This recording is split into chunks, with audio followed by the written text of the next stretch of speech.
আমি চলে যাচ্ছি কিন্তু তোরা থামিস না। ভারত মারবে কি করে? আমি যা মারা মেরে দিয়েছি।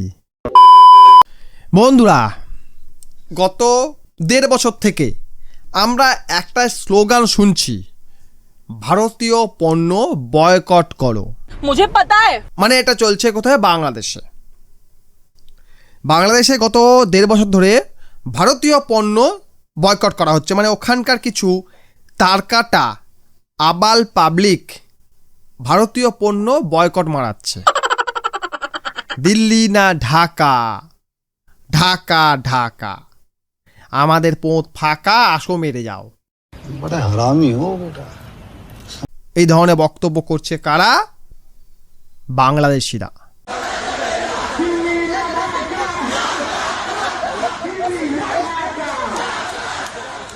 বাংলাদেশিরা তো মুখে বলছে ভারতীয় পণ্য বয়কট করো, কিন্তু কতটা বয়কট করেছে আসুন আমরা দেখে নেই। সবার আগে এই ভিডিওটা দেখুন। ভারত থেকে আসা অক্সিজেন ব্যবহৃত হয় বাংলাদেশি রোগীদের সেবায়। দেখতে পাচ্ছেন ভারতীয় পণ্যবাহী ট্রাক অক্সিজেন নিয়ে এসেছে, সেগুলো বাংলাদেশি ট্রাকে তোলা হচ্ছে। ভারত সর্ববৃহত্তম একটি দেশ হওয়ার পরেও কিন্তু বাংলাদেশের সাথে সুসম্পর্ক, একটি বন্ধুত্ব সম্পর্ক। সেখান থেকেই কিন্তু বাংলাদেশে অক্সিজেনযুক্ত ট্রাক বেনাপোল স্থলবন্দরে অবস্থান করেছে। আপনারা দেখতে পাচ্ছেন সেখান থেকে কিন্তু এক গাড়ির থেকে আরেক গাড়িতে কিন্তু অক্সিজেন সরবরাহ করা হচ্ছে বেনাপোল স্থলবন্দরে। এই হচ্ছে চিত্র। ন্যূনতম অক্সিজেন বাংলাদেশে তৈরি হয় না, তার জন্য ভারতের ওপর ডিপেন্ড করতে হয়। শুধু কি অক্সিজেন, আরও রয়েছে। প্রিয় দর্শক, আপনারা দেখছেন যে ভারত থেকে কিন্তু ভারতীয় পণ্য নিয়ে কিন্তু বের হচ্ছে ট্রেলার। ভারতীয় যেসব ট্রেলার আছে সেগুলো কিন্তু একের পর এক ভারত থেকে বের হচ্ছে। বেনাপোল স্থলবন্দর কিন্তু বাংলাদেশ সর্ববৃহত্তম স্থলবন্দর, আর সেই স্থলবন্দর থেকে কিন্তু বের হচ্ছে ভারতীয় যেসব ট্রেলার গাড়িগুলো আছে। অন্ধ্রপ্রদেশে যেসব ট্রেলার গাড়িগুলো, মহারাষ্ট্র যেসব ট্রেলার গাড়িগুলো, সেগুলোই কিন্তু বেনাপোল স্থলবন্দর থেকে আপনারা বেরোচ্ছে। দেখতে পাচ্ছেন একের পর এক সিরিয়ালবদ্ধভাবে কিন্তু সেগুলো বেরোচ্ছে। এগুলো কিন্তু সবই বেনাপোল স্থলবন্দরে গিয়ে পৌঁছাবে। হলো আরও দেখুন। বহু লোক আমাকে কমেন্ট করে, আমি এভিডেন্স দেখাই না, তাই আপনাদের এভিডেন্স দেখানোর চেষ্টা করছি। ভারত থেকে এইমাত্র প্রবেশ করছে ট্রাক্টর দিয়ে যে মাঠে কাজ করা হয় এবং অনেক ট্রাক্টর যে কাজগুলো করা হয় ট্রাক্টর শুধু এইখানে নয়, ট্রেনে করেও যায়। দেখাচ্ছি দেখুন, বাংলাদেশে প্রবেশ করছে। দেখতে পাচ্ছেন ট্রেনে করে ট্রাক্টর বাংলাদেশে পৌঁছায়। এই দেখুন, দর্শক আপনারা দেখছেন ভারত থেকে ট্রেনের মাধ্যমে দেখুন আনা হয়েছে দেখুন। ট্রাক্টর। আপনারা দেখেন এই হচ্ছে বাংলাদেশের ভারত বয়কট। এই যে সোনালিকা ট্রাক্টর গুলো সবই কিন্তু ভারত থেকেই। দেশের জমি চষে বেড়াবে, চাষ করবে, সেই চাষ করার জন্য ট্রাক্টরের প্রয়োজন হয়। সেই ট্রাক্টরটা পর্যন্ত যেটা বানায় না, ভারত থেকে কিনতে হয়। এরা কি বলছে? ভারত বয়কট করব। গান্ডুর দল। আরো রয়েছে ভাই, আরো অনেক রয়েছে ভিডিও, অনেক ভিডিও রয়েছে। দেখুন, দূর দূরান্ত থেকে মানুষ ছুটে এসেছে গাড়ির চ্যাসিস, গাড়ি কিভাবে বের হয় ভারতীয় গাড়ি সেটি দেখার জন্য। গাড়ির চ্যাসিস মানুষ কিন্তু এখানে দাঁড়িয়ে আছে ভারতীয় চ্যাসিস বের হওয়া দেখার জন্য। হলো এটি কিন্তু বেনাপোল চ্যাসিস। স্থলবন্দরের সামনেই কিন্তু মানুষ ভিড় জমিয়েছে, মাদ্রাসার ছাত্ররা।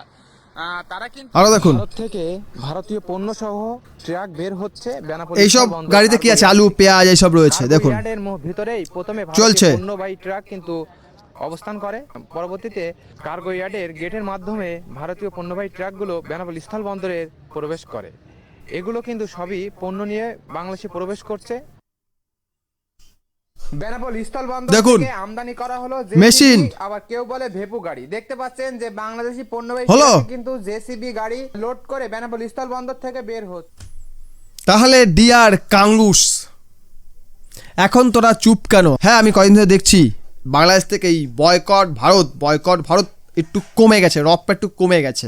কেন ভাই কাঙ্গুস? এখন ওরা ওই বিএনপি জামাত এই সব নিয়ে মেতেছে, ভারতীয় পণ্য বয়কট, এই জিনিসটা একটু কমে গেছে। ভোট হয়ে গেছে, প্রচার শেষ হয়ে গেছে, এবারে তারা আবার নতুন করে হিংসা সৃষ্টি করার চেষ্টা করছে। এটাও দেখছি বাংলাদেশ সরকার ভারতের সঙ্গে সুসম্পর্ক চাইছে। কেন? হুড়কা দিয়েছে, হুড়কা লেগে গেছে না? ভারত থেকে জিনিস কিনবা, ভারত থেকে ট্রাক্টর নিচ্ছ, চাল ডাল তেল নিচ্ছ, গাড়ি নিচ্ছ, যন্ত্রাংশ নিচ্ছ, অক্সিজেন নিচ্ছ, ওষুধ নিচ্ছ, সবই নিচ্ছ, কিছু বাদ নেই। তাহলে এত বড় ফুটানি কিসের? যে সকল কাংলুস, যে সকল সুরের বাচ্চারা চেঁচামেচি করেছে যে ভারতীয় পণ্য বয়কট করে, যে বিশেষ করে এই মালটা প্রচুর চিৎকার করেছে, এদের যে পান্ডা এই মালটা যাওয়ার সময় কি বলে গেছিল একবার শুনুন। খোলা সমুদ্র কেবল ভৌগোলিক সীমারেখা নয়, এটি বাংলাদেশের জন্য বিশ্ব অর্থনীতির সঙ্গে যুক্ত হওয়ার উন্মুক্ত দরজা।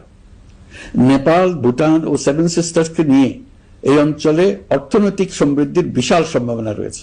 অর্থনৈতিক অঞ্চল, বাণিজ্যিক চুক্তি ও শুল্কমুক্ত বাজারে প্রবেশের সুযোগের মধ্য দিয়ে এই অঞ্চলে একটি বৈশ্বিক উৎপাদন কেন্দ্র হিসেবে গড়ে ওঠার শক্তিশালী ভিত্তি প্রতিষ্ঠিত। এই মালটা যাওয়ার সময় কি বলছে?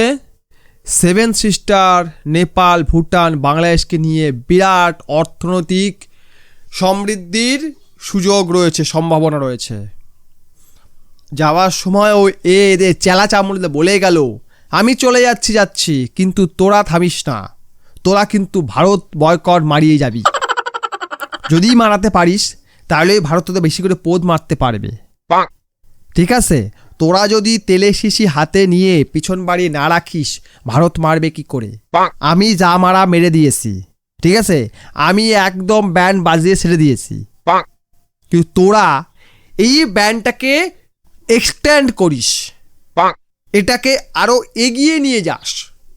তোরা যদি আমার শিষ্য হতে চাস, আমার মতো এত বড় সিটিংবাজ হতে চাস, তাহলে ভারত বয়কটের নামে মিথ্যা প্রোপাগান্ডা চালাবি, ভারতের নামে বদনাম ছড়াবি, ফেসবুকে গিয়ে ভারত বয়কট মারাবি, আর রাত্রিবেলা ভারতীয় চাল, ভারতীয় ডাল, ভারতীয় তেল, ভারতীয় নুন সবজি দিয়ে তরকারি সাটিয়ে ঢেকুর তুলে বলবি ভারত বয়কট। আর সেদিন ভারতের মাথা খারাপ হবে না, গিয়ে ওই ভারত বয়কট যেখানে বলছিস ওইখানে একদম ঢুকিয়ে দেবে, একবারে বুঝতে পারবি। একটু নিশ্চয়ই ধ্যাতানি পড়েছে, যেটা খবর পাচ্ছি যে ভারতীয় সেনাপ্রধান নাকি বাংলাদেশ সেনাপ্রধান বলে দিয়েছে, বেশি বাড়াবাড়ি করো না, আমরা ঠুকে দেব, আর আমরা ঠুকলে তোমার দেশের নাগরিককে ঠুকবো না, তোমাদের ঠুকবো। এবং যেই সেনাকে বলে তোমাদের ঠুকবো, সেনা উল্টো অ্যাকশনে এসে জনগণকে ঠুকতে লেগে গেছে, বলা শুয়োরে বাচ্চা তোরা যা এখান থেকে, তোদের জন্য শালা আমরা মরবো। এই অবস্থা বর্তমান চলছে বাংলাদেশে। ভিডিওটা বেশি করে শেয়ার করুন যাতে প্রত্যেকের মধ্যে পৌঁছে যায়। বাংলাদেশের সম্বন্ধে আরও জানতে গেলে, আরও শুনতে গেলে আমার চ্যানেলটা সাবস্ক্রাইব অবশ্যই করবেন। আমি চেষ্টা করব অথেন্টিক নিউজ দেওয়ার, আমি সবসময় অথেন্টিক নিউজ দেওয়ার চেষ্টা করি। কোনো বিশ্বস্ত জায়গা থেকে নিউজ না পেলে আমি সেই নিউজটা প্রকাশ করি না, তাই আমার ভিডিওগুলো একটু লেটে আসে। ভিডিওটা লাইক করুন, শেয়ার করুন, আপনার মূল্যবান বক্তব্য আমার এই ভিডিওর কমেন্ট বক্সে অবশ্যই জানাবেন। ভিডিও দেখার জন্য অসংখ্য ধন্যবাদ।